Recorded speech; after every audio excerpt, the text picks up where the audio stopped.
Of all the world to be, in my heart where'er I wander, memories entwine and weave all my hopes and aspirations, all my longings goes aside.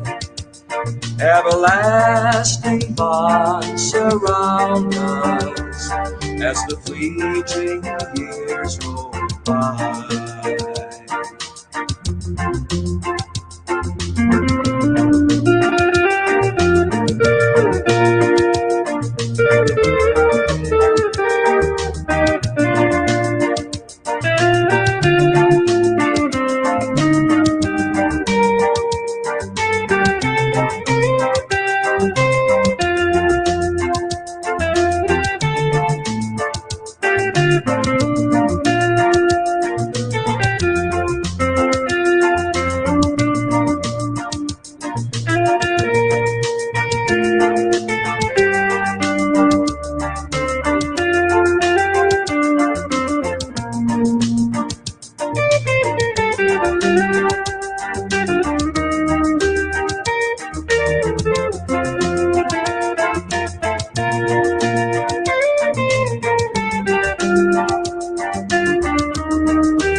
Times unfolding, more and more my destiny to reach in lasting splendor that the years have brought to me.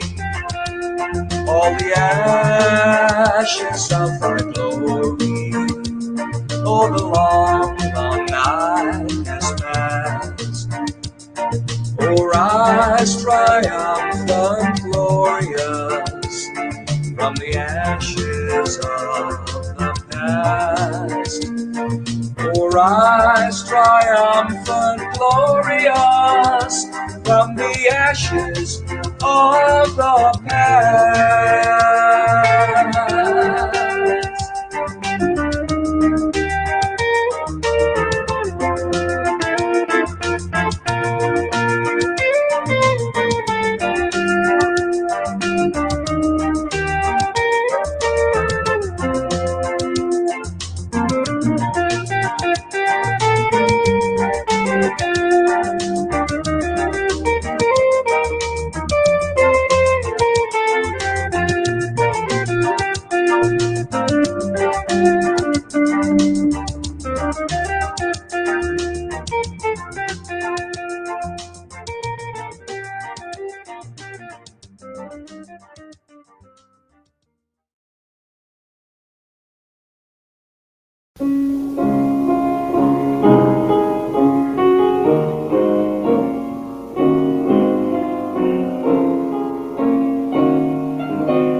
For none so fair as can compare with my own native land. Their silver nails and rippling brooks, they charm me when I roam. But not of that no brooks and hills can steal my love of home. Where I in childhood used to play, and where the old folks rest, must be to me where'er I be, the dearest and the best. And though I roam o'er hill and dale, and rave on Neptune's foam, o'er crags and rocks and mossy dells, I still will turn me home. For where at length I come to die, I want no gilded tomb. Just let me rest within thy breast, where thy sweet flowers bloom, where thy sweet flowers bloom.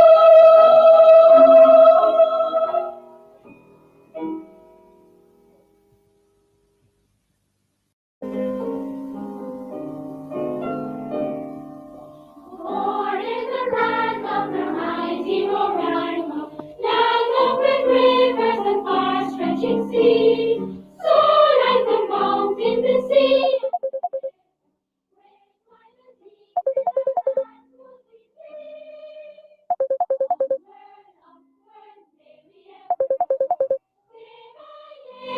strength and beauty grow, till at length each of us may show what Guyana's sons and daughters can be.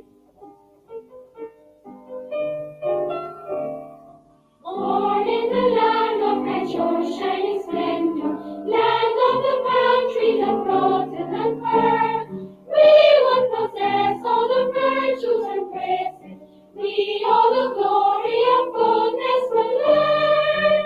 Onward, upward, may we ever go, day by day in strength and beauty grow, till at length we each of us may show what Guyana's sons and daughters can be.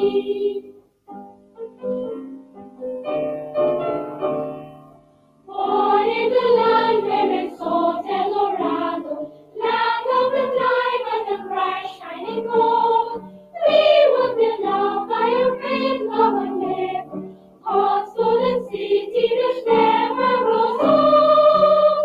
Onward, upward, may we ever go, day by day in strength and beauty grow, till at length we each of us may show what Guyana's sons and daughters can be.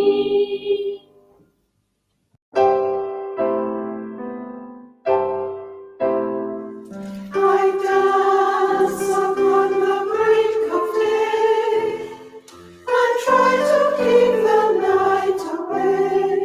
I stand between the dark and light, and ere the sun dies out of sight, and borrow from his fading rays the splendor of a million day. A rainbow in my hand I hold, vermilion russet, orange gold. I strive to light the darkening sky, the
speaks of birth to current eternal sons. Her children pledge each faithful heart to guard Guyana's lands, to foil the shock of rude invaders who violate her earth, to cherish and defend forever the state that gave them birth.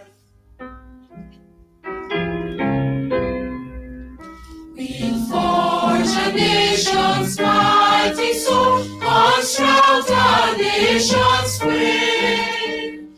Freedom our everlasting goal, courage and truth our aim. Unyielding in our quest for peace, like ancient heroes brave, to strive and never cease, with strength beyond the slave. Guyana climbed the glorious first to fame, prosperity, joining the universal search for worldwide community. Your people was surrendered free, they knew our polity, with one forever changing great nation's unity.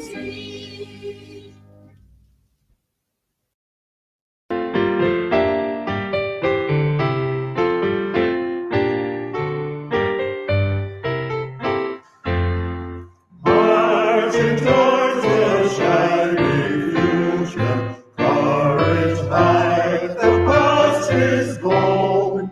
Therefore coming fear and counting out the glory, sun and stone.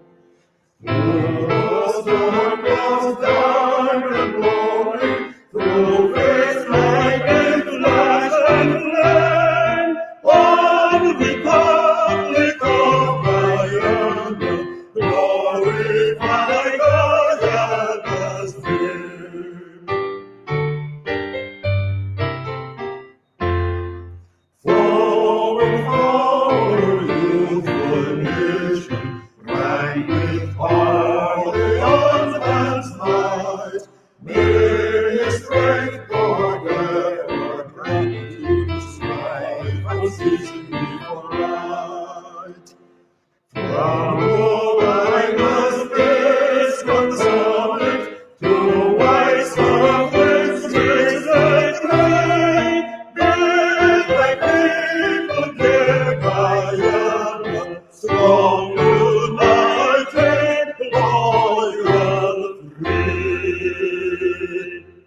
My Guyana, my Guyana, my Guyana, my Guyana, Eldorado, best of all the world away. In my heart wherever I wander, memory enshrined me. All my hopes and aspirations, all my longings, only tie everlasting bonds around us as the fleeting years roll by. My Guyana, Eldorado, my Guyana, times unfolding and for my destiny, to redeeming lasting splendor for years and lost glory, and the glory of thy glory, for the long night is past. Oh, arise triumphant, glorious, from the ashes of the past. Oh, arise triumphant, glorious, from the ashes of the past. Guyana,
beautiful Guyana, oh my lovely native land.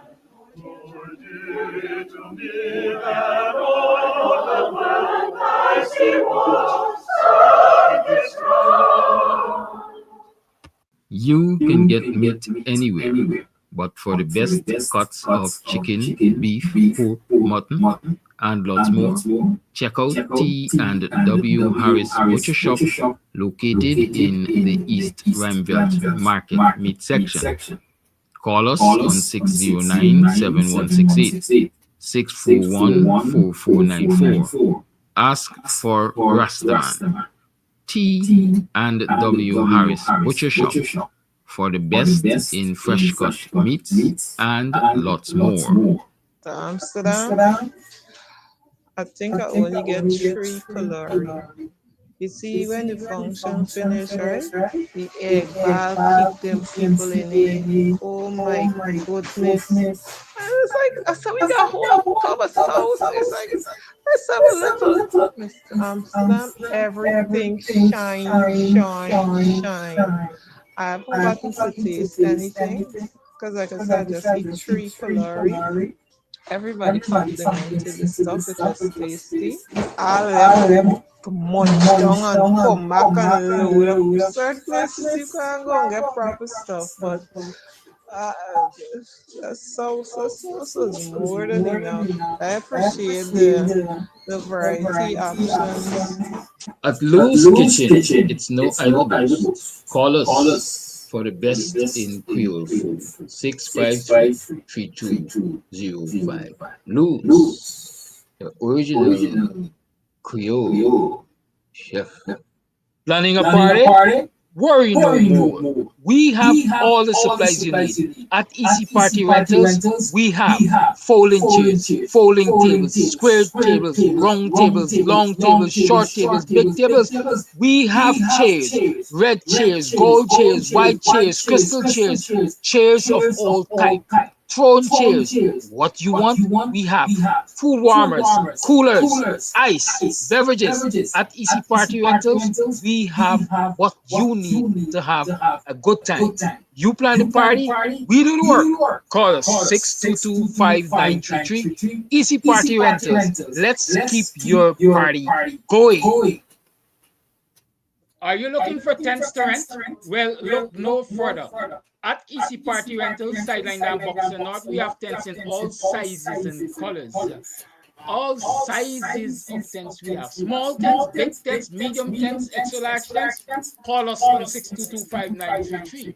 We have what you need. Easy Party Rentals. Big on tents.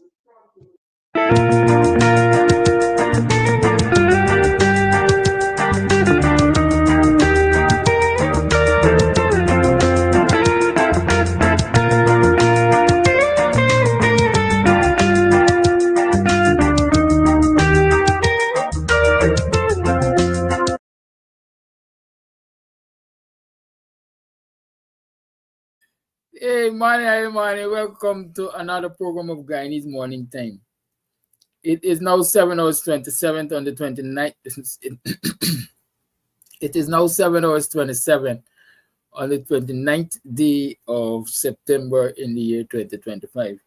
Seems as though I'm working in reverse this morning. Yes, but don't worry yourself. It's the end of the weekend. The new week has begun, at least the new working week. What was your weekend? How was your Friday night, Saturday, Sunday? What's happening?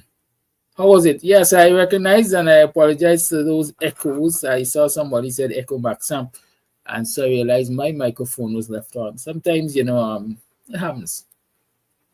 It is not all the time you are at your alert best, at your utmost best. Morning, Sawyer Parag. I have an English thesaurus for you. Do you know what a thesaurus is? You could even spell the word? I don't know. I'm just asking. I want to get a fun fact. Yeah. No, sometimes I'm ashamed to say such things. I really am ashamed to say such things. Right? I want a fun fact. I ain't gonna tell you though. But I hope that the person that they put as Minister of Education can really get educated on proper use of the English language. It's a sickening thing, a very, very sickening thing. To hear public officials butcher the English language, but worse yet, it is sickening, and even more sickening, most sickening, to hear someone who is tasked with leading those people who are responsible for educating the nation's children butcher up the English language, right? Butcher it up. Good. That's a problem right there. And when you look at the appointments, especially in the area of education over the years, you know that the PPP doesn't take education seriously. They don't take education seriously. You know, it's just, we could do whatever we want. We could put whoever we want. We could interfere with the policies however we like. And the teachers will have the responsibility of fixing it in the classroom. By the way, it's Education Month. September is always Education Month. And I don't think we took time. I can't remember us taking time to big up our educators, right? And so let me take time to shout out the educators and wish you every success in your endeavors. This year's theme is Quality Education for National Development. Indeed, an interesting theme. Quality education for national development. Right? According to Google, the Ministry of Education, along with various organizations, will observe the month with activities designed to highlight key areas of the Education Strategic Plan 2021-2025, such as promoting inclusive education, developing technical and vocational skills, and celebrating student achievement. Y'all could tell me if you've seen any of that happening, because this was a 2021 to 2025 plan.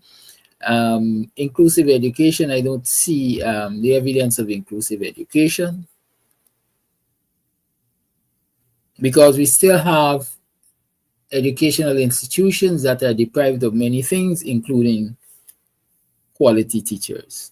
As a matter of fact, one of the things which I'm aware of is that in quote-unquote South Georgian communities, depressed communities, disadvantaged communities, or communities or schools where our children go, or children from depressed and disadvantaged communities go,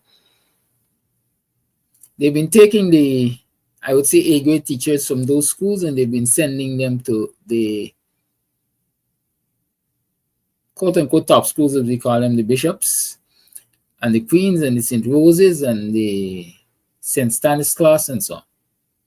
Right? They've been removing those teachers who've shown the ability to really perform and perform at a high level and make success out of even not the A-grade inputs, let me call it that. And so as a result of that, I don't see how education is inclusive, in that you will take your best and you put them where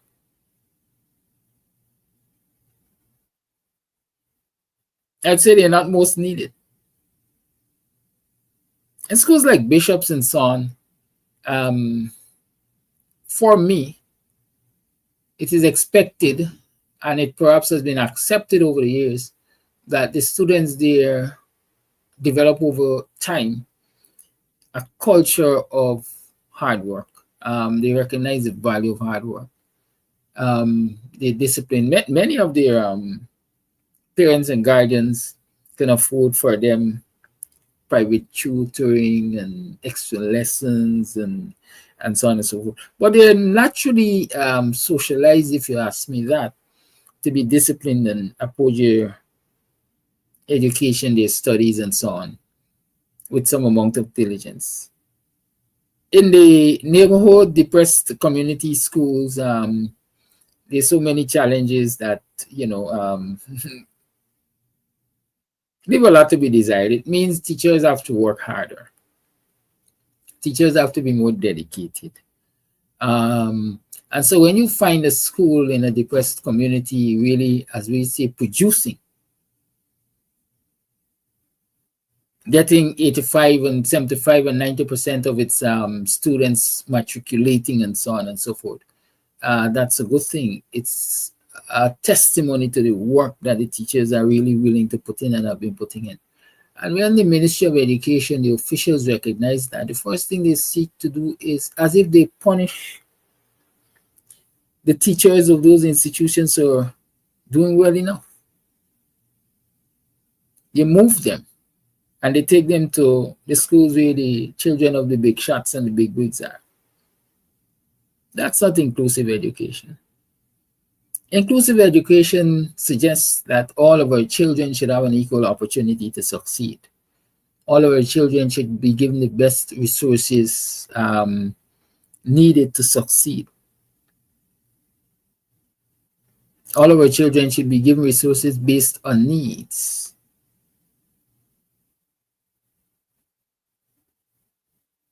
But who am I? I'm not an education specialist, I'm not a doctor or anything. I didn't even attend IFLOC University. But shout out again to all the teachers. Shout out to the president of the Ghana Teachers Union, Coretta MacDonald, soon to be MP, the Honorable Coretta MacDonald. Shout out to you. I hope that the teachers would see a different level and a different quality of representation.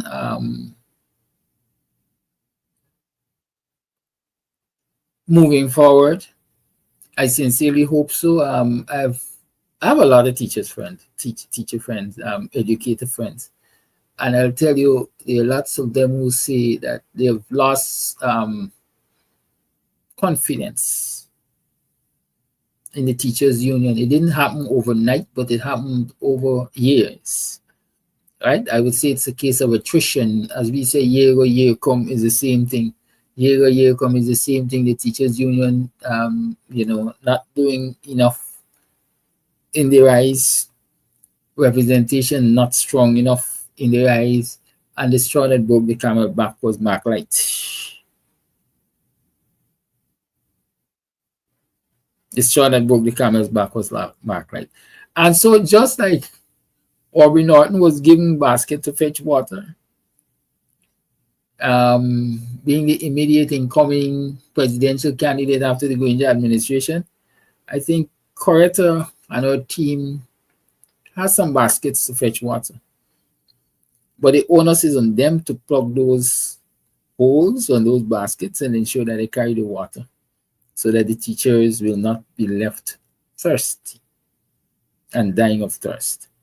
Right? So a lot is expected of Coretta MacDonald as teachers union president and her team consisting of general secretary and so on and so forth. Let's see where that goes. Y'all got to win back the confidence of the teachers, just as you have to, as parliamentarians now, win back the confidence of the opposition supporters. We got a lot of confidence building to do in this society. But when you look around, you ask yourself, what hope do we have? Who gives us confidence in this society? When you look at the behavior of people who are supposed to lead and people who promote themselves and promote a message of leadership and care for everyone and equality and fairness and justice and so on. When you look at their behavior, what confidence are we giving anybody? Or what encouragement are we giving anybody to, show confidence in us, believe in what we are doing, believe in our messaging, believing in our work and so on? When I look around, there's a lot to be desired from our leaders.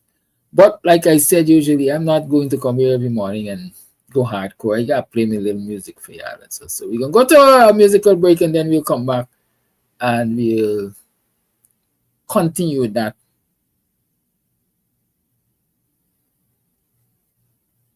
Discussion on confidence in leadership.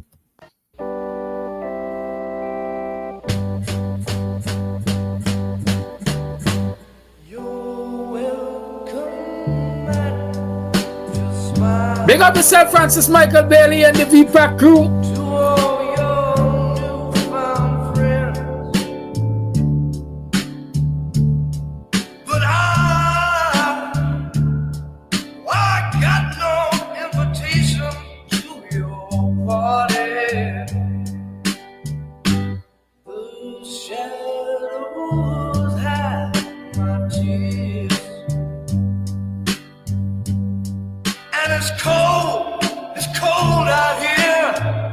You know, I want to tell you, I feel that tune, you know. I feel that tune. So I feel that tune. I'm going to take that tune from the top because I feel it. And I'm going to dedicate it. I'm going to dedicate it to all those foot soldiers. Yeah, let me say foot soldiers. All of those foot soldiers who worked their tails off for the general and regional elections. And at the end of it all, the end of the process, if I can call it that, results and so on, apportioning of seats, recognition and accolades and so on, they feel that they've been left in the desert. They've been left in the open. Nobody has acknowledged their work. Everybody is celebrating because they got this and they got that. They became councillors and they became regional reps and they became parliamentarians and they became leaders of lists and all that they became, right? But they didn't take a minute to step back and say, but, you know, we became all of this. We became all of this because the foot soldiers really worked their asses off to get us here. But you know what? Let's go back to the tune. Sometimes music speaks louder than we can. I do all the work, but I wasn't invited to the party. Let's bring it down to that. People like VPAC, again, big up yourself, Michael Bailey. Respect.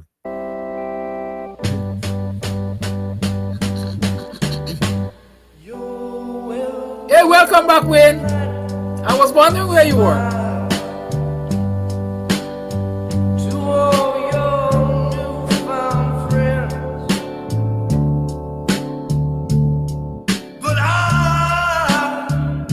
Y'all forgive me for interrupting this song, but I'm wondering if it is that Wayne is saying I am back or Wayne is being shady this morning. Let me show my face when I talk in these stories. I like you all see my face.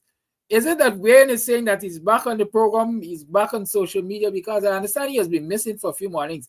Or is it that he's showing shades? Because I understand after the electoral results, and the certain political party got a seat, the leader posted a photograph and said, I am back.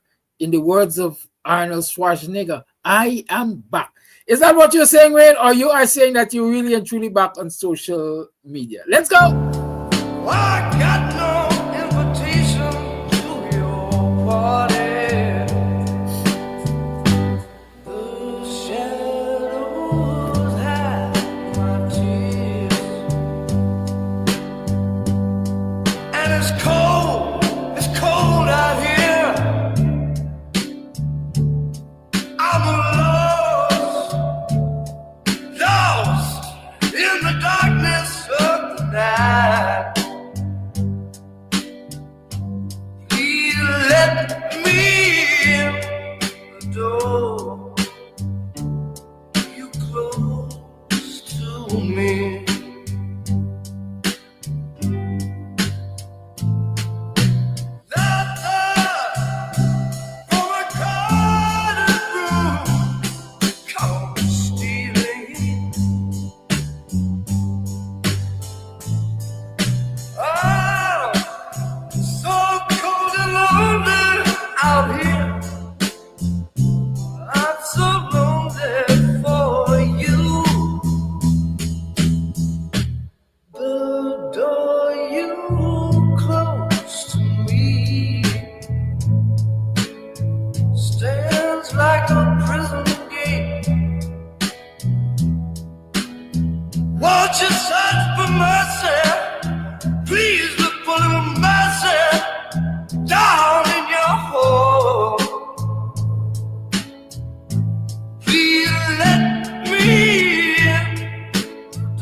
It's cold out here. It's really, really cold out here.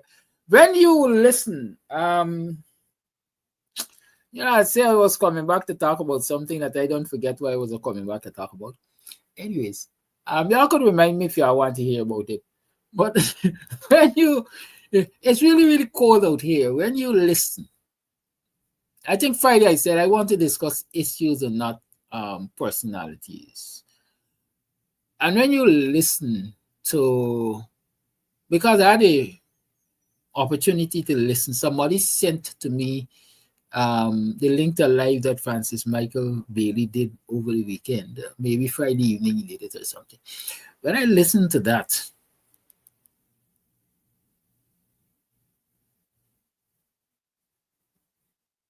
I want to say that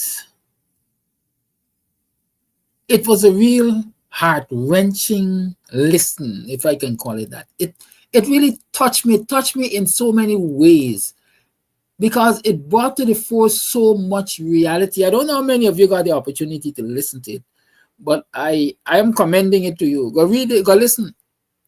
Go listen, because it's a classical discourse on how our so-called political leaders take for granted the intellect of the quote-unquote ordinary citizens of this country and misuse them or abuse them, abuse their trust. Yeah, that's what I want to say, abuse their trust. Jack Dio was bold enough to say Guyana got some really stupid people. He was bold enough to say it. He didn't hide to say it. But a lot of people came out in condemnation of that declaration by Jack Dio.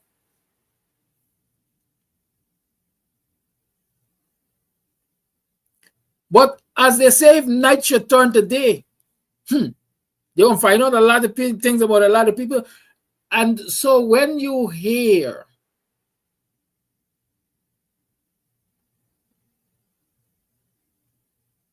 Michael Bailey speaking about certain issues, you step back and you say, but these people are just like Jack Dio. The same Jack Dio that they're cussing for saying that Guyana got some really stupid people and treating Guyanese like really stupid people. They ain't saying it, but they're acting it.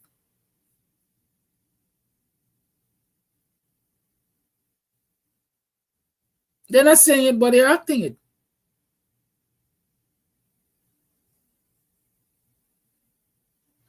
And look across the political spectrum of this country.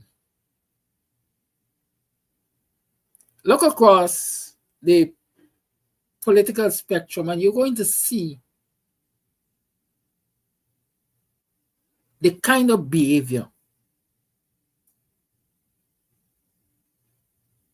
in every corner. In every corner.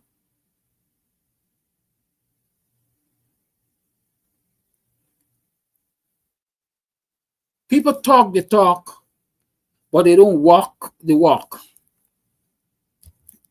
Right? We are concerned about the young people of this nation. And we're going to fix it for them.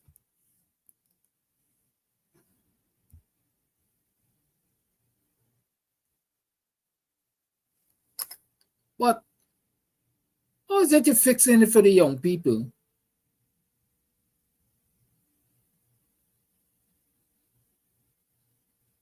And there is a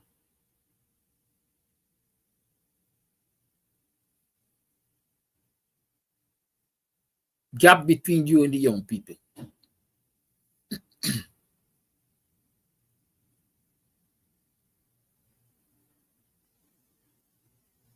There's a quote-unquote dead zone between you and the young people. How is it you're fixing it for the young people and your every actions are suggesting? All of your actions, when you act, there's that suggestion that See, I was young. It's not your time now. We build this shit. And we built it for us. And when we done sucking all the juice out of it, then whatever is left, y'all could try it.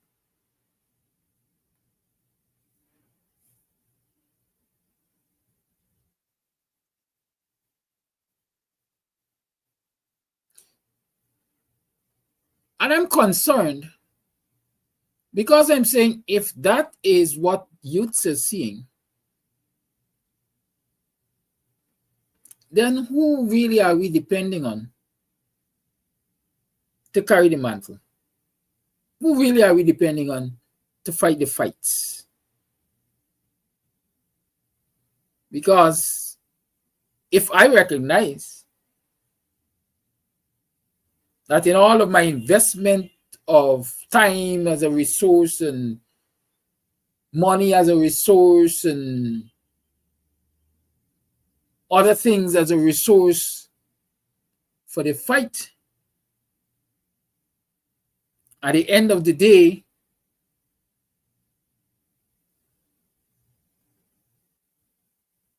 the return on investment, call it that, is nil, and they say -0, then how can you convince me to fight another fight? How can you convince me to fight another fight alongside you? And they say you gotta live in a house to know it leaking. And I feel Bailey's pain, I feel VPAC's pain, because I see in several of our political parties similar traits. I see similar behavioral patterns. I see, because as I say, all them politicians got links. before 2025, between the period of 2020, 2025 or thereabout, I had politicians who used to come and sit and chat with me and give me all of the complaints, ask me to be the burden bearer and so on and so forth. And it's no different now. So I know, and I'm saying politicians from different political groupings and so on. So I have a good idea of what's happening across the political spectrum right now.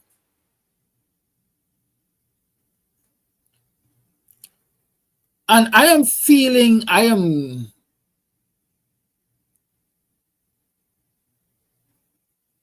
getting the impression that across the political spectrum in this country, young people feel used and abused. And a lot of them have disconnected from the political process, especially with our current opposition parties. And so the question is,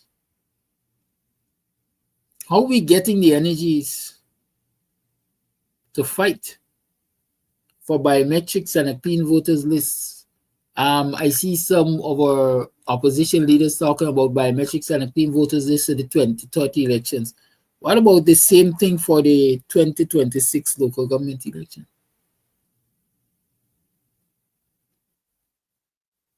Huh? Y'all talk to me. They jumping ahead to 2030. It means that they have no intention,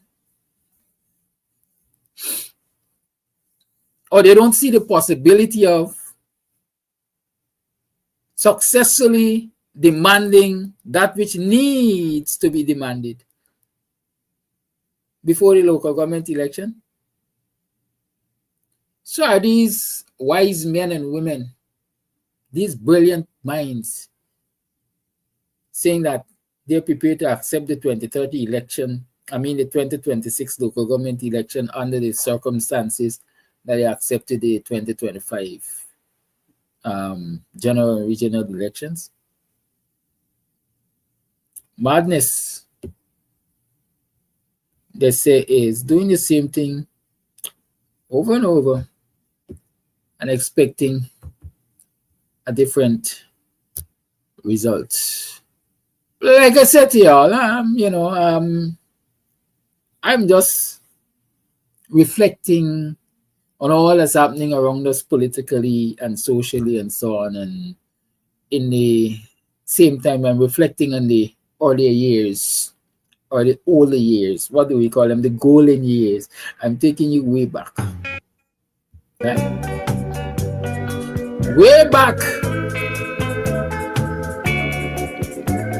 Come to me so softly.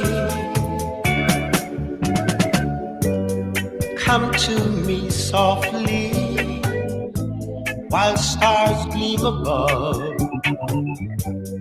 Walk with me quietly, then whisper your love, 'cause that's when I'll tell you how much I love you with not only my lips, oh no, no, oh no, no, but with all of my heart. Kiss my lips gently, for passion is new. Let my heart slowly awaken to you, 'cause that's when I'll tell you how much I love you with not only my lips, oh no, no, oh no, no, but with all of my heart.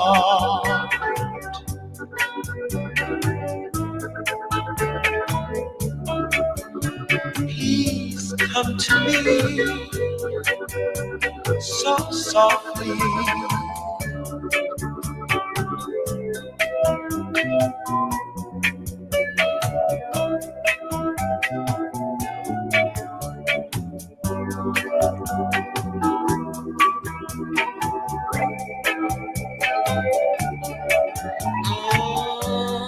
Come to me softly while stars gleam above.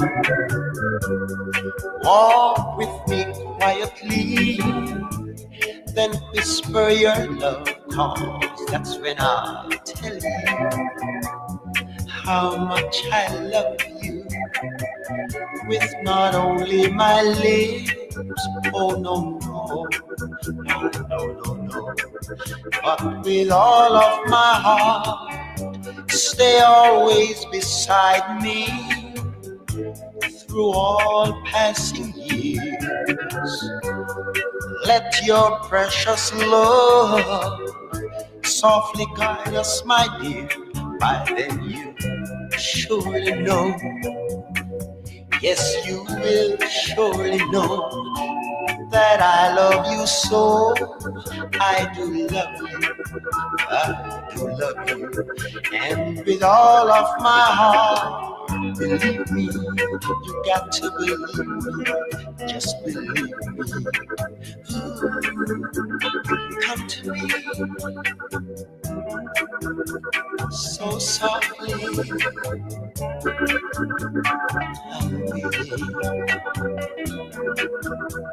Why won't you come to me softly? You got to believe me. Come to me.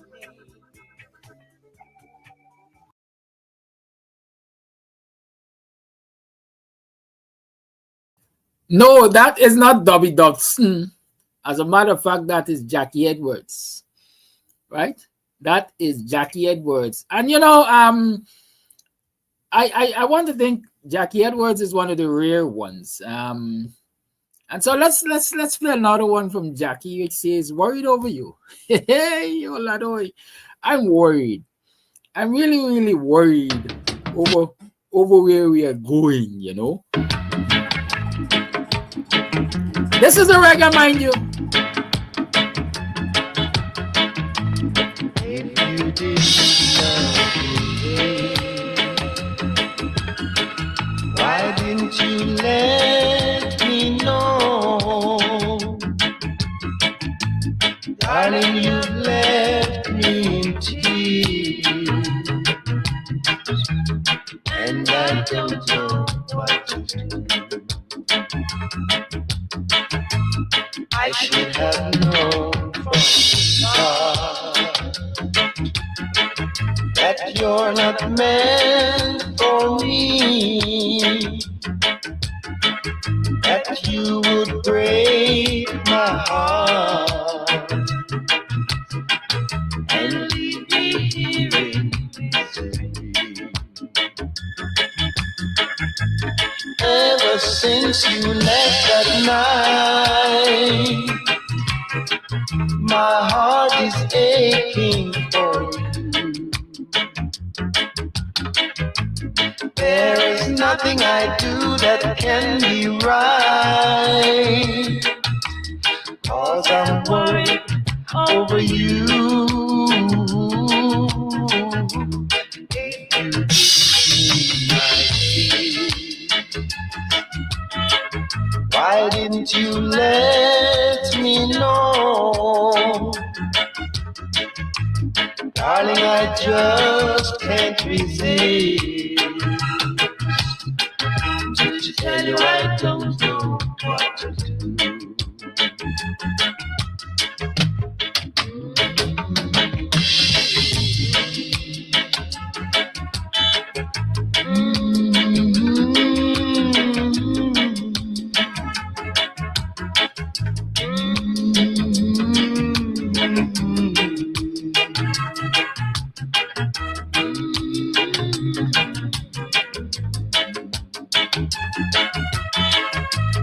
Ever since you left at night, my heart is aching for you.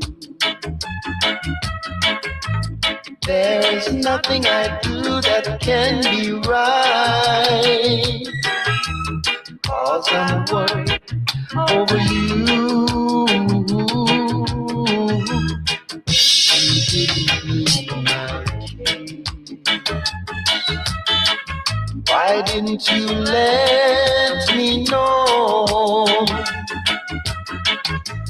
Darling, I just can't resist to tell you I don't know what to do.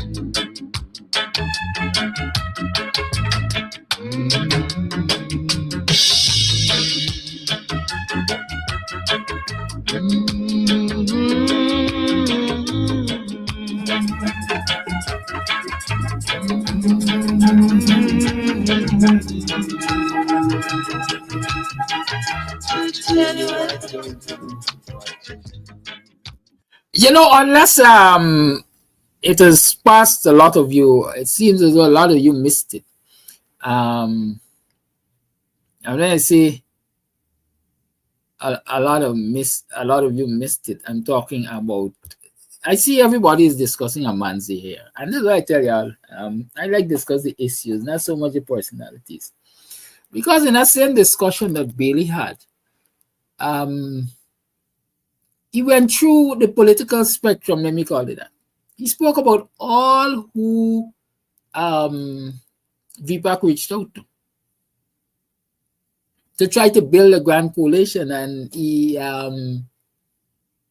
explained at least briefly all of the challenges VPAC faced, convincing or trying to get the people that he spoke with to form this grand coalition. Because of one thing, I want to say there was a common thread, and that common thread was what? Ego.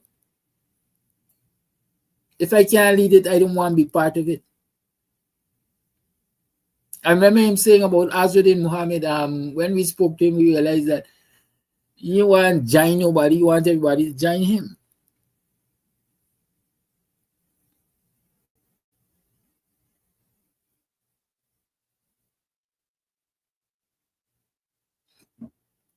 And again, I would say, listening to Bailey, I'd say that I get the impression that they were really, really serious and perhaps remain really, really serious about wanting that grand coalition, putting Ghana first. Let me see that. Because like the WPA over the years, at every electoral cycle, as far as I'm concerned, was willing to step back and allow somebody else to lead in the interest of having a grand coalition to take this country forward. And I see the same indicators, or I heard the same indicators coming from Bailey. But it would seem that the people who, quote unquote, succeed in this political desert that we have here are not those who really want to do right by the citizens of this country.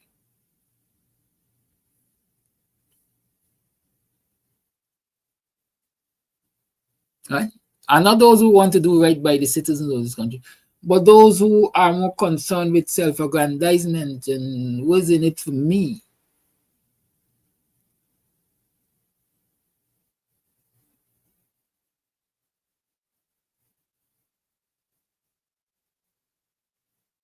Right?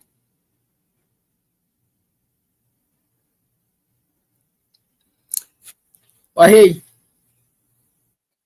enough of that. How are we going forward? That's the question. How are we going forward? I'm pushing a Black economic agenda. Black economic empowerment. I have gone to the point where I sincerely believe that the empowerment of my African brothers and sisters, economically at least, can be dependent and should not be left dependent on the actions of the political leaders, whether on the opposition or the government side. I think the Black economic empowerment agenda must be taken on and run with, as we like to say, by people who could care less about what the political leaders wish to do or wish not to do, but who could push an agenda that says our people must be empowered by the hook or the crook. Our people must be empowered.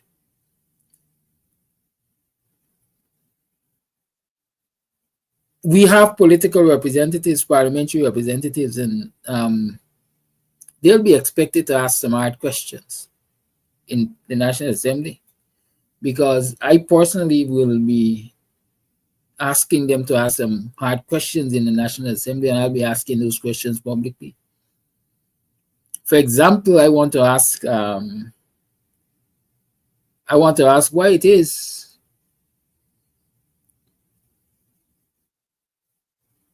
for several cycles of government, the people at Vigilance South, which is considered a squatting area,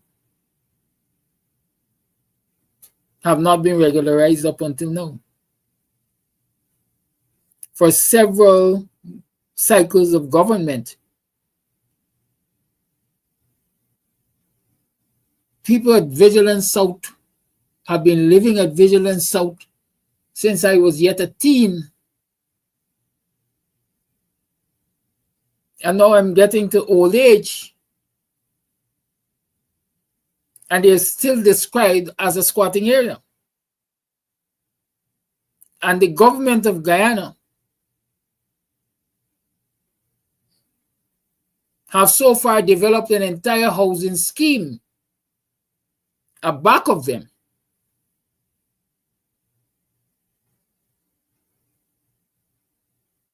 with road, light, water, and everything, the utilities, let's say.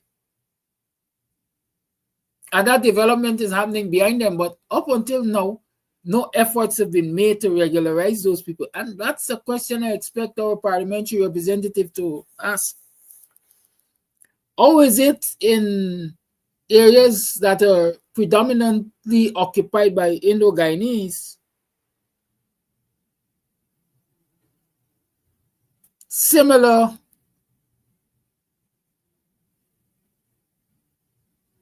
occupancy have been regularized, but in areas that are predominantly occupied by Afro-Guyanese, the occupancy, no efforts apparently have been made to regularize it. And so for me, that is a Black economic concern. That has to be of concern to Afro-Guyanese, because if you have a plot of land that is regularized and you have the title for it, you have collateral with which you can approach a bank or any lender to acquire capital, whether you want to go into business, whether you want to construct your home, whether you want to invest in the education of your children, whatever you want to do with it. But you have kargaj, as we like to say. But if you don't have kargaj, then you are relegated to quote unquote a substandard quality of life. Because the things that other people with kargaj can easily get done and do, you don't get the opportunity to.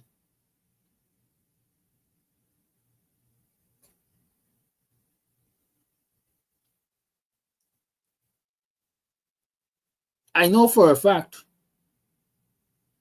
that in order for you to get light and water from GPL and GWI,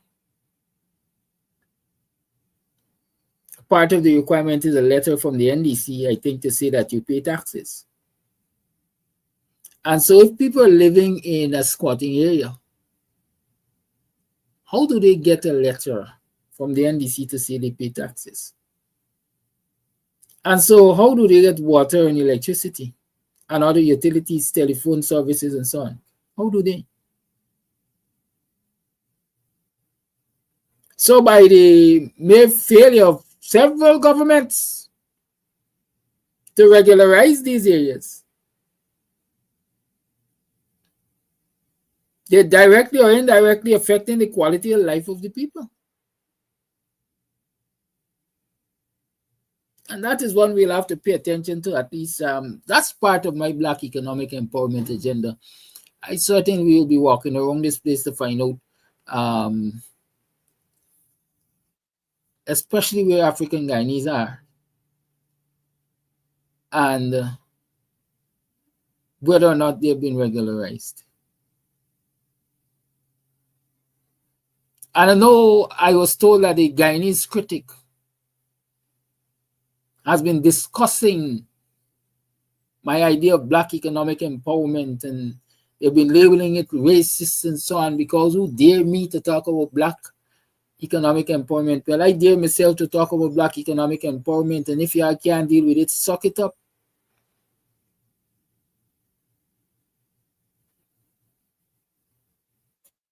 Yeah, y'all got government power, and y'all could put a spoke in the wheel and so on, but I am bold and brash enough to say I have the interest of empowering Afro-Guyanese at heart.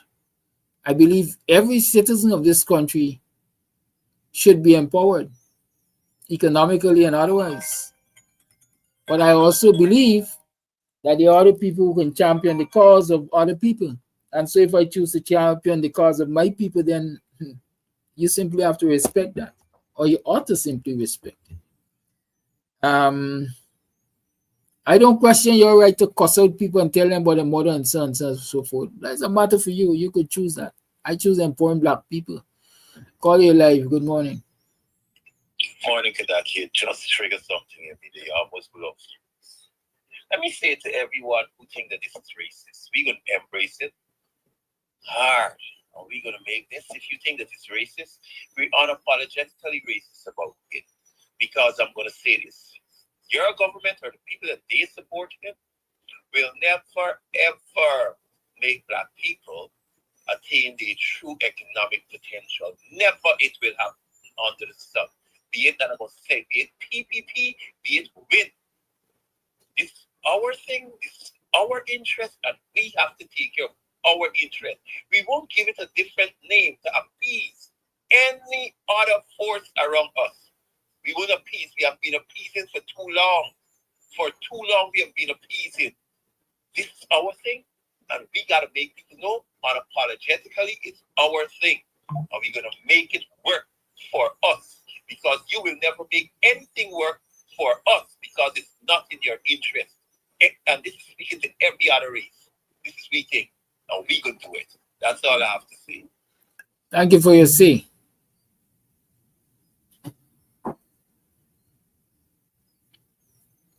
Thank you for your say. You know,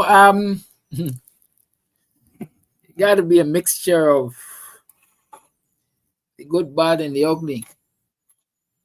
I ain't no beauty contest. I don't even think I'm in a popularity contest. So I do me.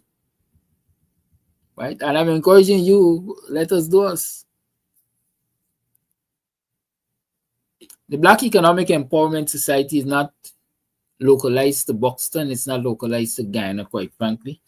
Those of you who are in the diaspora and would like to play a part, you're welcome to play a part. I've been encouraging you to go across to the page, the Facebook page, Black Economic Empowerment Society, and follow and like the page and share the page also, because a lot of messaging will be taking place on that page. And those of you who want to become members, right on that page, there's a link to the membership form. It's an e-form, and so you can fill up. And let's get the process started. Well, let's continue the process because the process is started, right? The process is started.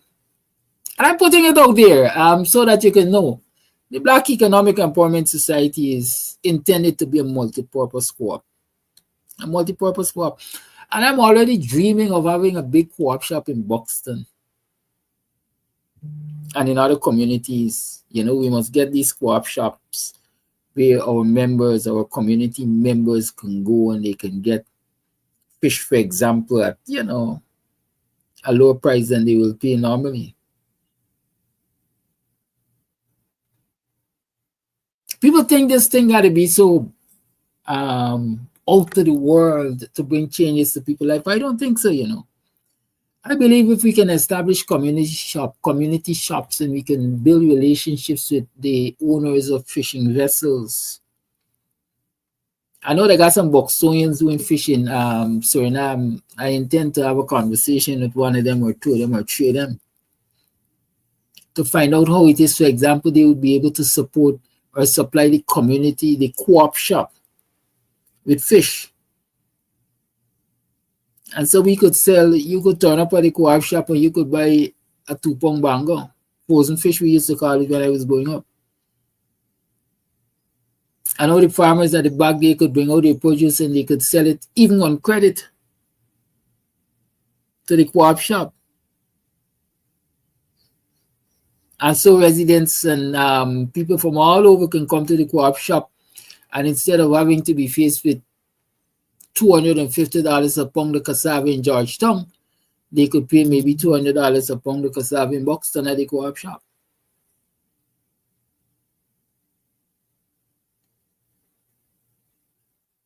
And somewhere along the way, I want to know that our farmers know that even if they produce excess in the backlands, when they bring it to the co-op shop will take it and convert it into quote-unquote value-added products. For example, if you got too much plantain, they're going to put it in the dehydrator.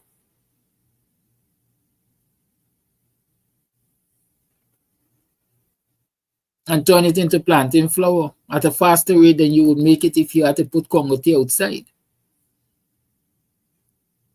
Yeah, I know when I discuss these ideas openly, oh God, why are you discussing these ideas? The other people going to take it.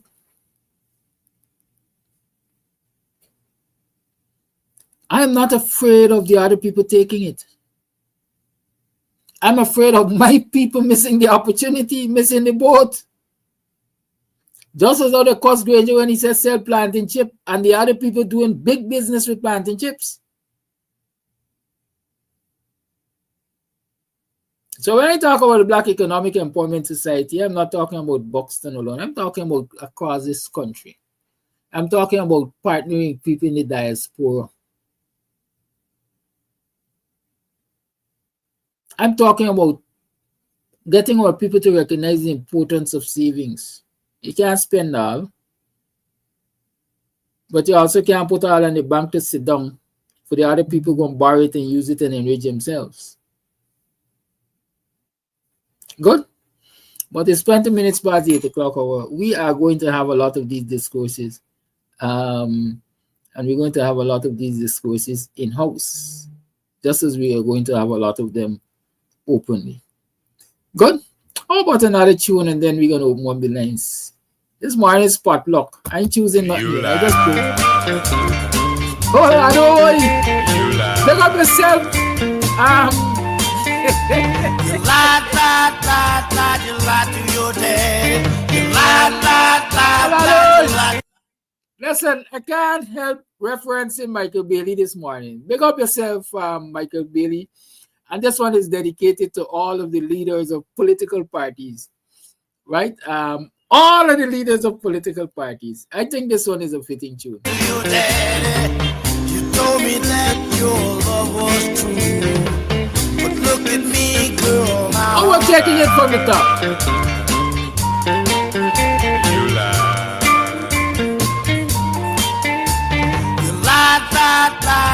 You lie to your daddy. You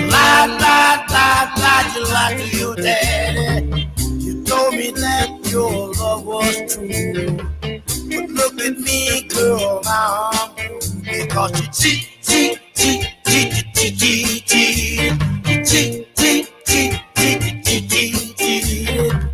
You gave your love so tenderly, and then you took it away from me. You lied to me. You lied.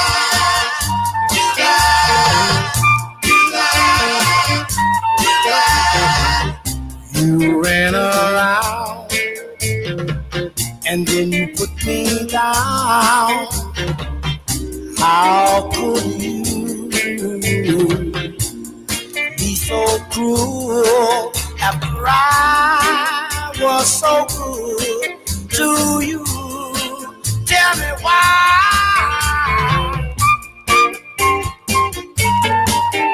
You lied. You told me that your love was true. But look at me, girl, now I'm blue. Because you cheat. You cheated. You gave your love so tenderly, and then you took it away from me. You lied to me. You lied.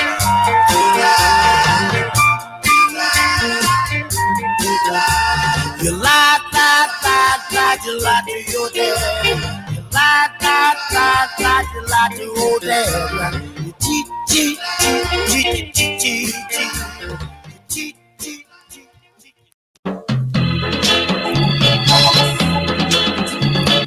You know, when I envisage farming, for example, in our communities, I'm tired of seeing people chip up 1 acre land into 5 and 10 plots of a little bit of this and a little bit of that and a little bit of the other.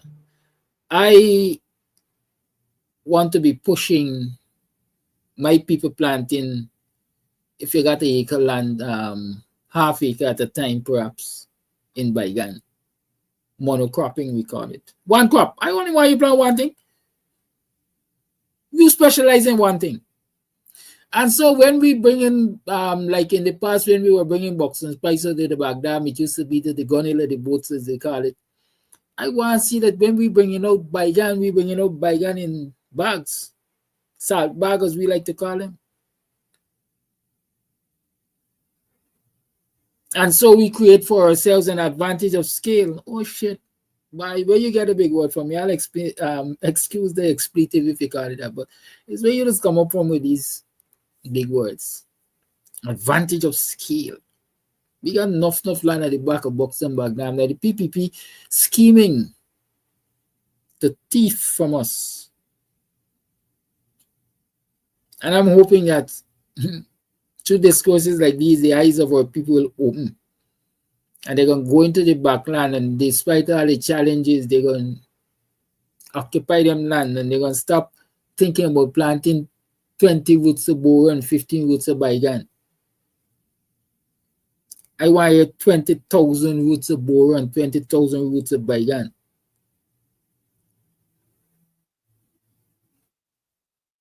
Because if we can produce like that, we can be competitive. We can feed ourselves. In this year, they're talking about food safety and security. Where is the food safety and security for African Guyanese? The black man, the black woman, the black child. We're not without resources. We're without leadership. Sad to say. I mean, a lot of my comrades can cost me. I think we'll be without leadership, not that we're without resources. There's much you can do with the little that you have access to. And when you do much with that little, then more will be added to you. It is 25 minutes past 8 o'clock. Let me see if I got any voice note and stop aggravating people's spirit. Let me stop aggravating people's spirit. Because I feel aggravating people's spirit.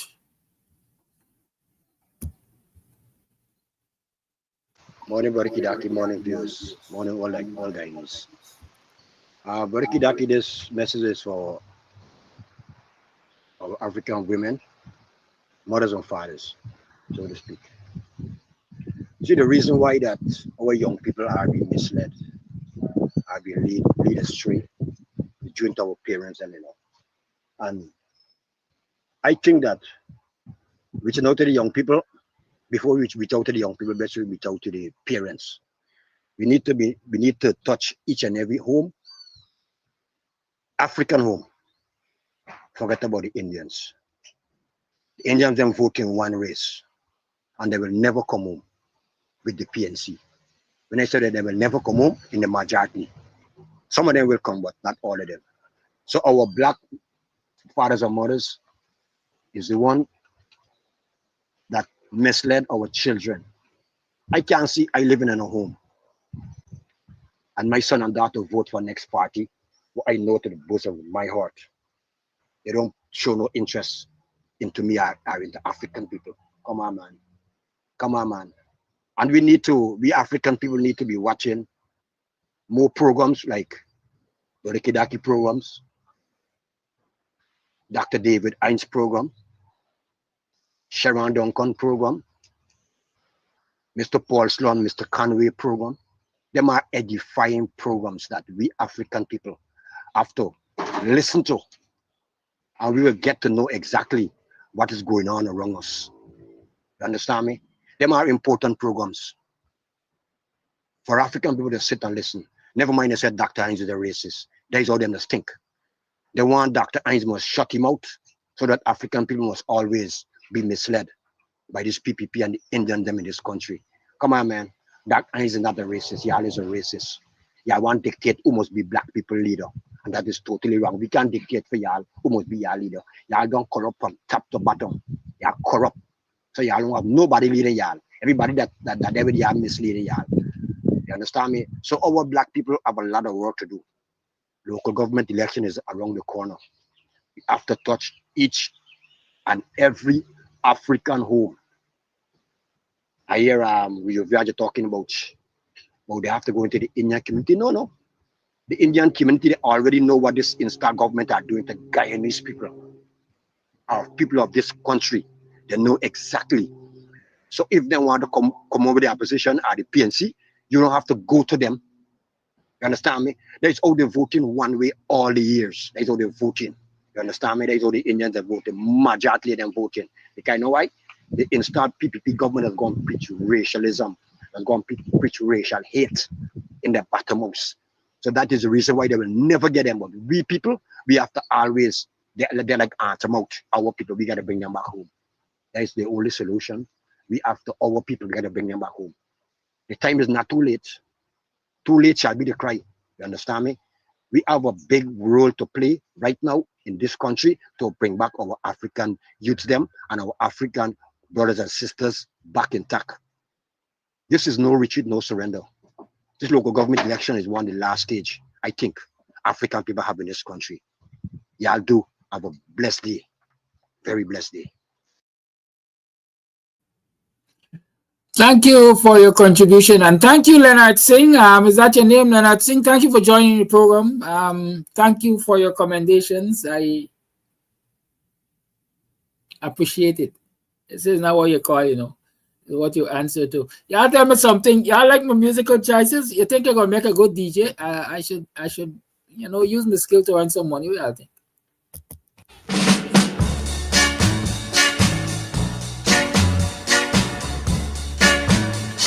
The lines are open. 6225933 is the number to call you to the Guyanese Morning Time.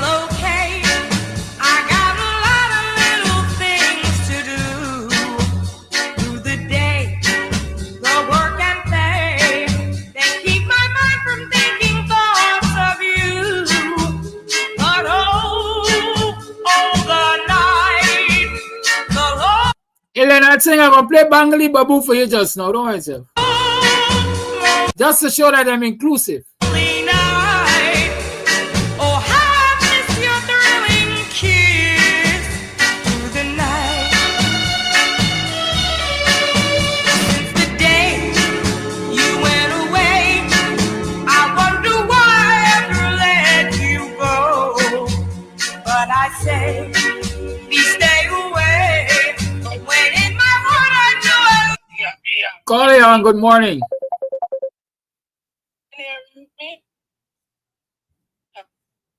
Go ahead, caller. Yeah. Morning, everybody. About what is going on, you know. Well, I'm saying it over and over.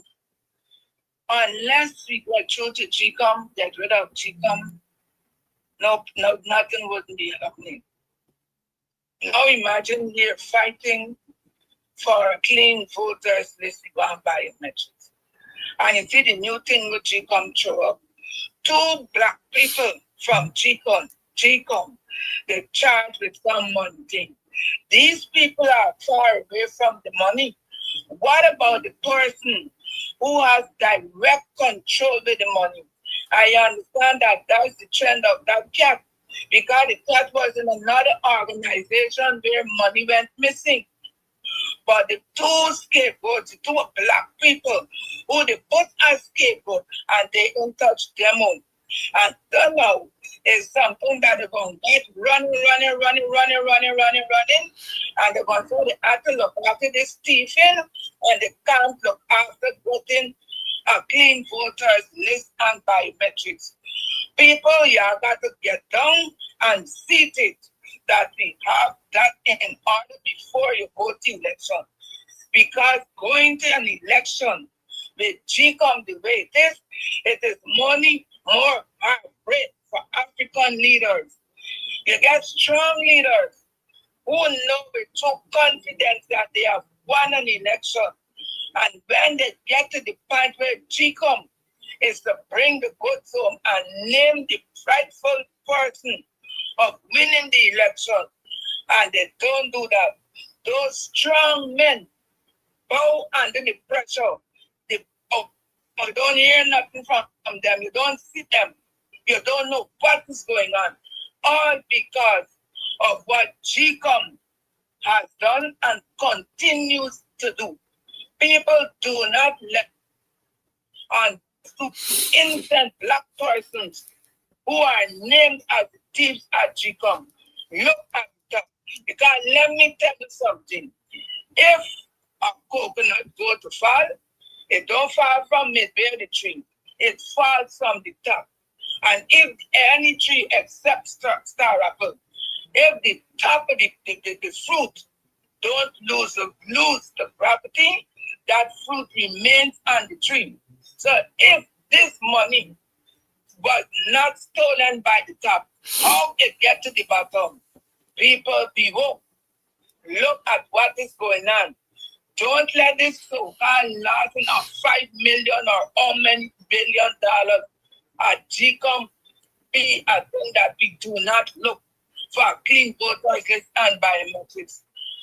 Why did GCOM have that amount of cash within their keeping? You don't got so much of money for petty cash. You don't have that amount of money for petty cash in a small place like GCOM. GCOM is in close proximity to many banks, and they could have got the money at the bank. You give the bank a notice, and you could go to the bank. It's about 8 o'clock. They know if you come there, and they're going to look after you within a jiffy, and you could come out. So GCOM had no right to have that amount of liquid cash in the GCOM building. No, it shouldn't be there. So that is my comment. And when we're talking about the young people, indeed, we got to talk to the young people. But you know something? Lots of people stop having these talks with their young ones. Because nowadays, the mother is working. If they're lucky to got a father, he's working. When they come home in the night, because they're going to die before they're going to hang out. Children done school at 3 o'clock, they're catching a bus till about 8 o'clock. Because if they ain't get the real buses, they ain't coming home.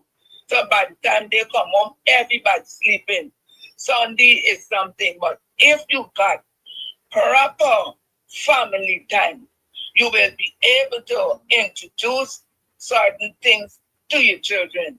But if you ain't got family time, when are you going to sit and talk? And like what the notice said, they need to listen to proper programs that can educate them in a way forward. Kadaki earlier in the comments I asked you to please give me the name of the singer for that song. If you get down to it, you could please tell me. All right, thanks. Bye-bye. This is not a musical request show, you know.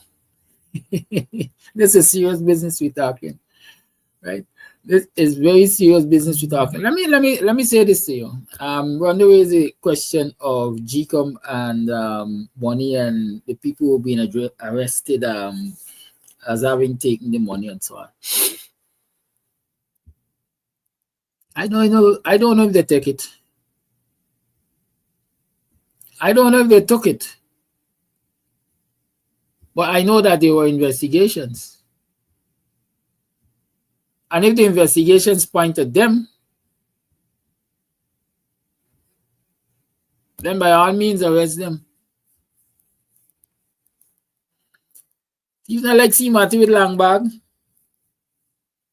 And so if I'm saying again, if the investigations point to them as having stolen the money, then by all means arrest them. I see one report saying that the first person that was named was found with some of the money in his possession. They never said how much of the money was in his possession. And they never said how they determined that that money that was in his possession was part of the money. But you are concerned about GCOM having $5 million in cash? I can imagine an organization like GCOM running an election having $5 million in cash. $5 million is what? 50 persons at $100,000? That's joke money for an organization of that size. There could be 50 minibus drivers having to collect the money to transport ballot boxes. It could be representative of so many things. $5 million could be the payment for 3 contractors. So I'm not concerned about GCOM having that kind of money in its coffers, if I can call it that. If you're concerned about that, what would be your concern about the clerk of the National Assembly saying that we are always prepared to and will be paying parliamentarians with cash? if they ain't got bank account. We gonna pay them with cash. Well, I tell you something. Any parliamentarian, any political representative of mine, any political leader of mine,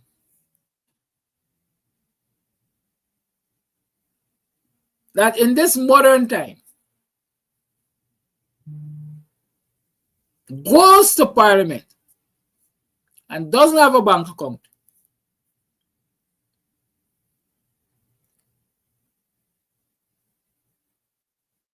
something will be wrong. Or you leading my people to economic empowerment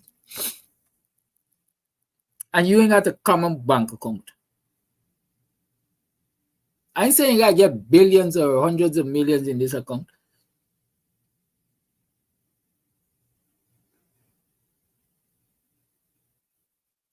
But you must have, first you gotta lead by example. And if you ain't got a bank account, how you could teach me about the virtues of having a bank account?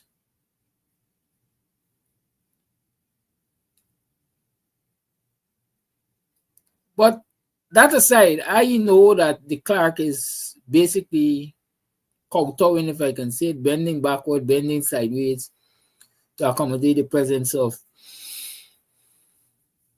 Azruddin Mohammed and the Win Party members who are going to be in the National Assembly, since it would appear as though, by virtue of their association, the PPP and the other so-called financial czars in the country decided that they shouldn't be allowed to hold bank accounts.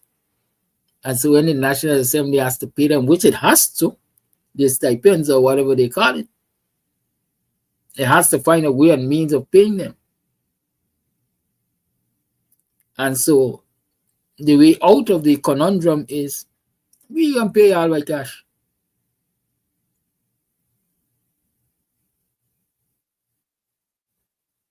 Are we going to question the National Assembly for having multiples of $5 million in cash? For example, if I look at the Win parliamentarians, there's 16 of them, right? 16 of them. And understand the leader of the opposition or the leader of the opposition will get $1 million+ or something like that. Let's say $1 million to the ease of calculation. And so if Azruddin is leader and he gets $1 million, excuse me, and then the other 15 get about $200,000 each, immediately we're talking $4 million.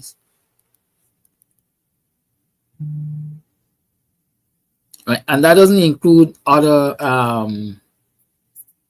emoluments,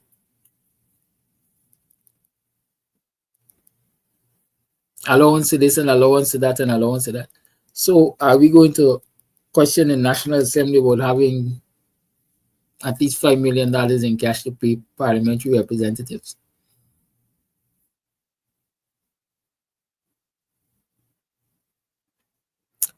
Let me see if they got another voice note. Is 8 hours 42. Actually, I should be finishing this program at 8:30, right? That was the deal from 7 to 8:30. Isn't that what I promised?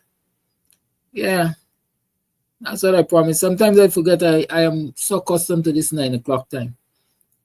But let me see if there is any voice note. I see a couple. I will play them and then play some music. I'm happy that you enjoy my selections. They're not selections made with any ill intent, right? I just love music. Good morning, Mr. Amsterdam and viewers. I believe the young people know everything that is going on. But one of the things that help to destroy our people is social media influencers. It have some real Black people who is influencers or call themselves influencers. And they was the one, nothing this, nothing the one, nothing can do. Norton face na nice, Norton you drink, you drunk, and all these things about Norton. And only one body, for our people, one body got to say, oh, me no like him, and it catching on and it catching on, and me think me go vote, and I think that is one of the things that helped to destroy APNU, PNC. But they're gonna get it right, because I can tell you from since the 1st of September to now, our country in mourning, because you know what happened when Black people didn't come out and vote, and some vote. I don't believe that is the only amount of vote APNU get. But however, when the people realize that it's two Indian men in parliament, president and opposition leader, them ain't got nobody to blame, nobody to call on, nobody for say them hungry, nobody for say public servant money and raising, then I got nobody. Then is when they realize me should have come out and vote. Oh my God, what happened to VA now? So I hope by the next time they catch themselves and they do what is right. The next thing is this 200,000 and this 100,000 they're talking about. When you're living upstairs and downstairs or apartment, some building have 3 and 4 apartments, there's 3 and 4 families. We then get them everything, cooking separate, have them own chair set, whatever. But it's different families. When a house burn down, you just hear, oh, 13 persons homeless, 15 persons homeless. Is that one household? Once the house have upstairs and downstairs is 2 different family, you deserve the 200,000.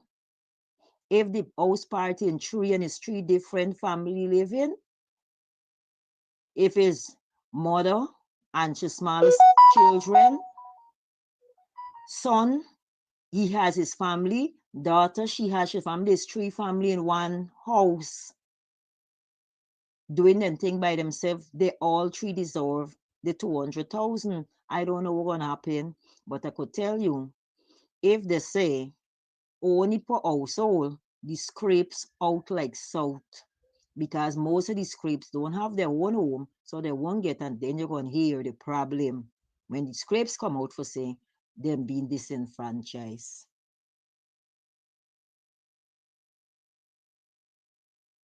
Thank you for that voice note. I see an interesting comment. I've seen several interesting comments. One is from Winston Jordan. He said, don't blame the clerk of the National Assembly. Cash is still a legal tender in this country. Of course it is. And then one of our viewers say, call him mute your mic, please, and wait. One of the viewers say, but the government passed an edict, let me call it that says, you're doing business with the government, you must get a bank account. Payments are to be made in cash. You're supposed to have a TIN number and so on and so forth. So how is it suddenly it's acceptable? The National Assembly is the legislature. How is it it's acceptable for the legislature to not follow this edict? We don't pay them in cash, man. You don't pay them in cash. I think that's just being accommodating. Let me call it that. Caller, you on. Good morning. Yes, good morning to you and all my Black brothers and sisters in Guyana. Happy Monday. Let us don't give up. Help is on the way. Flash Garden always believe that. Blessed are ye that not seen but yet believe. Yes, it is storm now for all Black people, but calm coming. Let me take a time out and read something this morning as a voice. For what it is a man profit if he shall gain the whole world and lose his own soul? Or what shall a man give in exchange for his life? Beautiful scripture. What is it to profit one seat? One seat for you to benefit and family.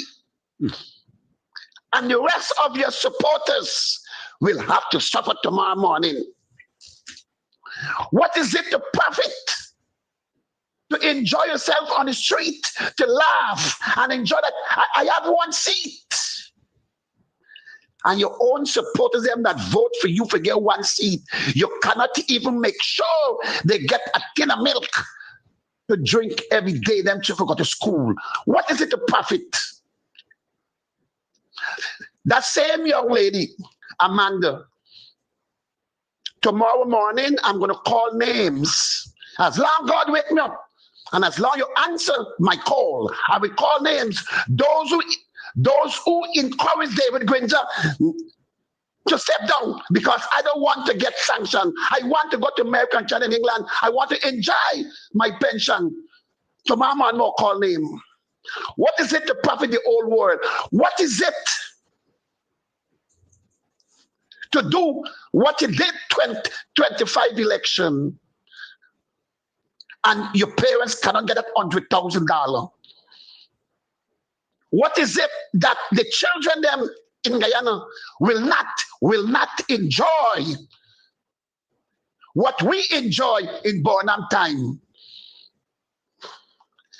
That same one that getting one seat, I was black Saturday night because I mentioned the word. She is a bully and hungry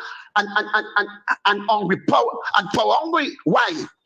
Because if Flash Garden and two others come together and say, look, we will put our vote together and make sure we go in parliament. Why the hell Flash Garden must only use 2 out of 3? What is will profit me when me already sit 5 years in parliament? I would have taken 1 because I would have demonstrated now love, unity, and support, and let the 2 other leaders that who join me to go in parliament if it's 2 years each or 1.5 each, and I take 2 years because I already went in parliament for 5 years. My black brother sister, Flash Garden is saying, no voter list, no vote. And I would encourage my 89 mother, don't push. You flag them outside there for vote. Enough is enough. Because we are not profiting nothing, only them. I know your program late. Tomorrow morning, I'm going to try to call Orly and talk the rest. You have a wonderful day.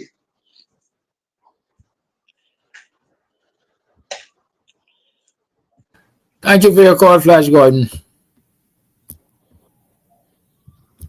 Good morning, Mr. Amsterdam and viewers. I believe the young people know everything that is going on. But one of the things that help to destroy our people. Carry on.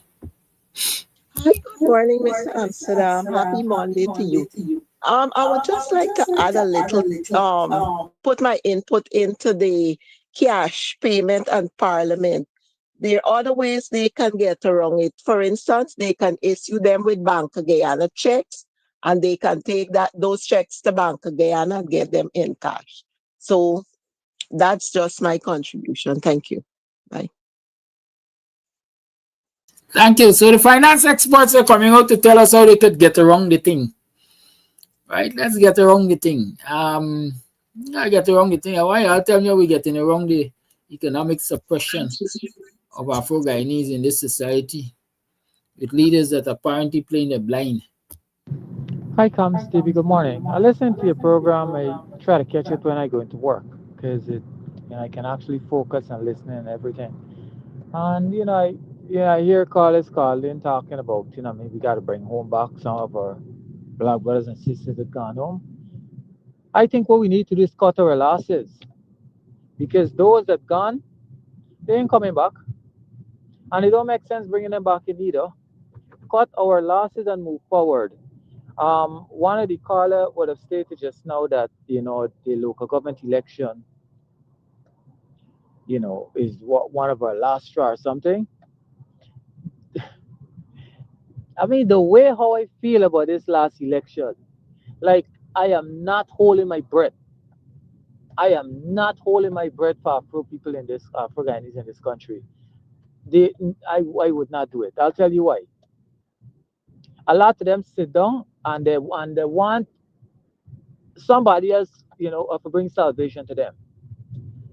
They want to sit down and have, what I mean, they're looking, they want the Indians do, they want the people do, the Sudan people do, and they complain this, complain and that. When they have an opportunity to fix it and get it right, they don't want to do that. What they do, they're excellent at sitting down and criticizing.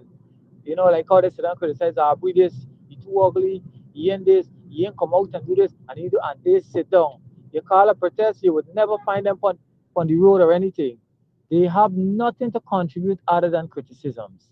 And so, I want to look at this local government election. I want to sit down and take a good look at it. Because why? Anytime you see them mess up, and they're going to really find out. As a matter of fact, I normally call this year the for 4 years. For 4 years, sorry, FAFO. Basically, if we're going to find out. And this is the year people finding out exactly what's happening.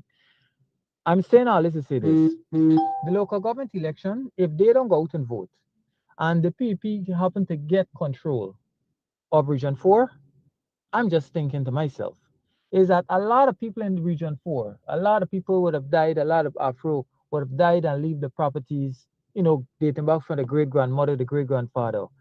Some of these families who inherited these property ain't even got the papers for them. So they ain't even paying taxes on some of these state properties. A lot of these properties, lands and houses so that abandoned, big family gone overseas and that kind of stuff.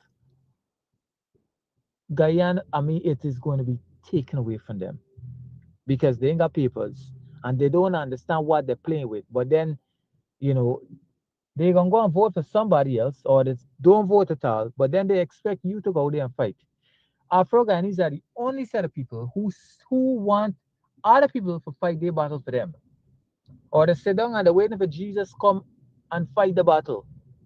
But you know what? If for 400 years Jesus didn't come down to fight the battle, I ain't see how he coming now. And please, I don't want to ruffle nobody feather on this. But I'm just being factual. Like continue to say, our ancestors were praying, Guyana bad in the white man church. You know what I mean? Waiting for the Holy Ghost to come down and fight the battle and release them from slavery. 400 years to sit down doing though. You know when they got relief? Is when they realized that nobody was coming for them. Nobody was coming to fight the battle and they had to start fighting themselves. Had they not stand up and fight their own battle, they were still going to be in slavery. A lot of us might be born into slavery. So let them sit down. I would say one thing.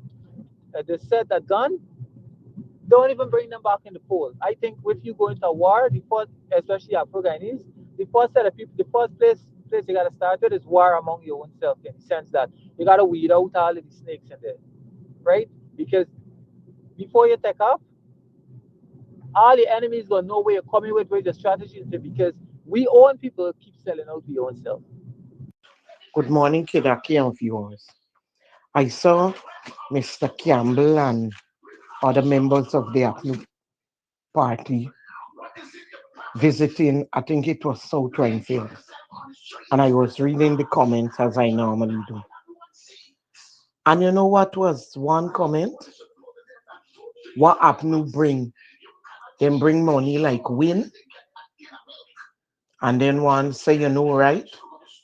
That is how people think. What APNU bring? You can't bring what you ain't get. You can't bring what you ain't get. What APNU bring? They bring money like wind. And I just smile. Have a great one.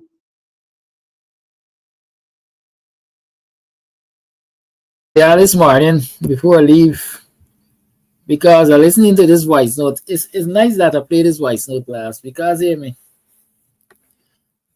They can't bring what they ain't get.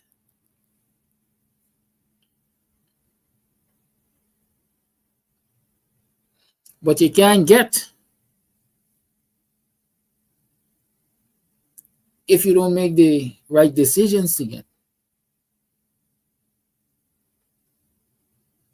If you empower black businesses, if you empower black people, if you empower your support base, then you can get. and they can't get either. And since they don't get and you call yourself leader, they're gonna look to you. When them picnic in the house hungry, is who they just look to? The parents. When them picnic hungry, they just look to the parents in the house. And so if I with their bad, we live in a bad community. We depressed, we oppressed, we don't press. And you're coming as we leaders, one is expected that you bring in something.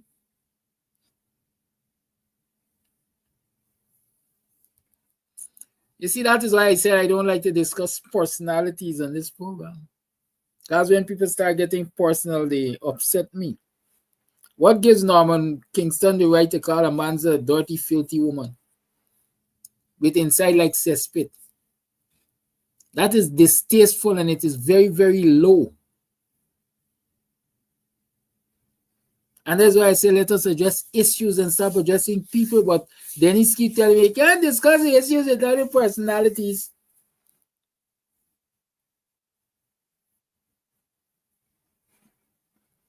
Is this the kind of discussion we want? I don't want that kind of discussion.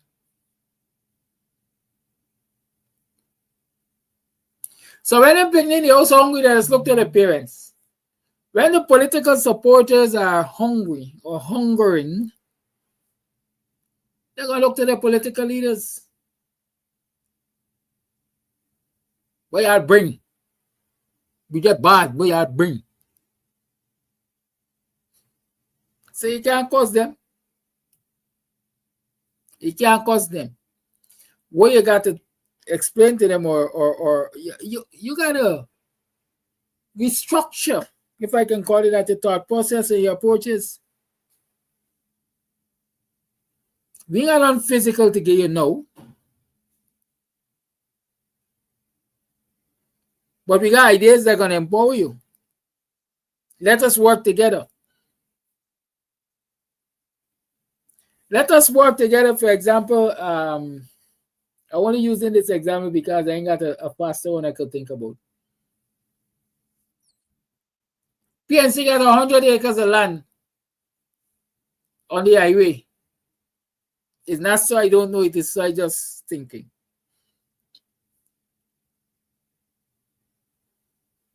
Let us start a community farm on the highway. We're going to provide the land. We're going to reach out to our international comrades and see what other inputs we can get. And y'all going to provide the labor. And at the end of the day, you eat the food, I eat the food.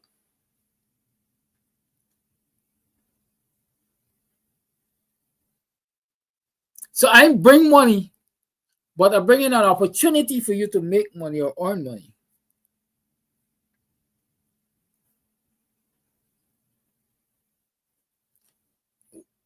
We have to have a different approach to politics. I don't care what anybody say. We have to have a different approach.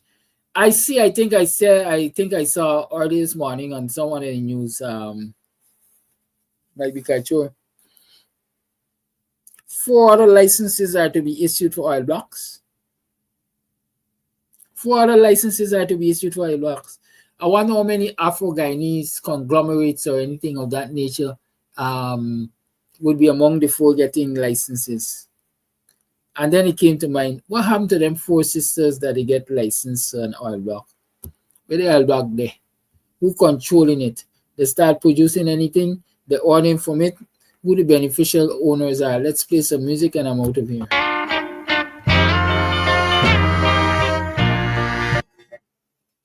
No time to lose. No time to lose. No time to lose. Lord, ain't got no time to lose.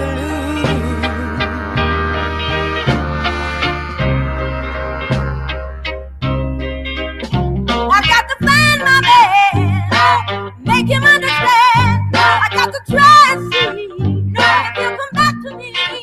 I got no time, oh, no time to lose.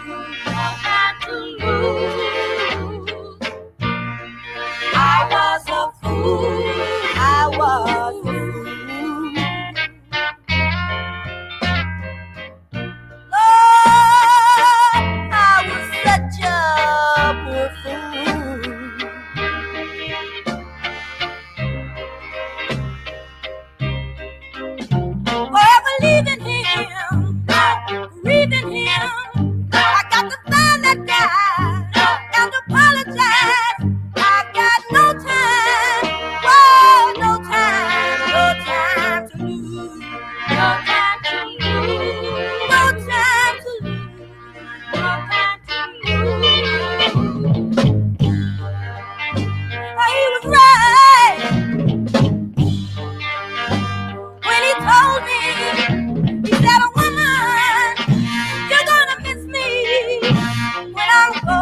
see my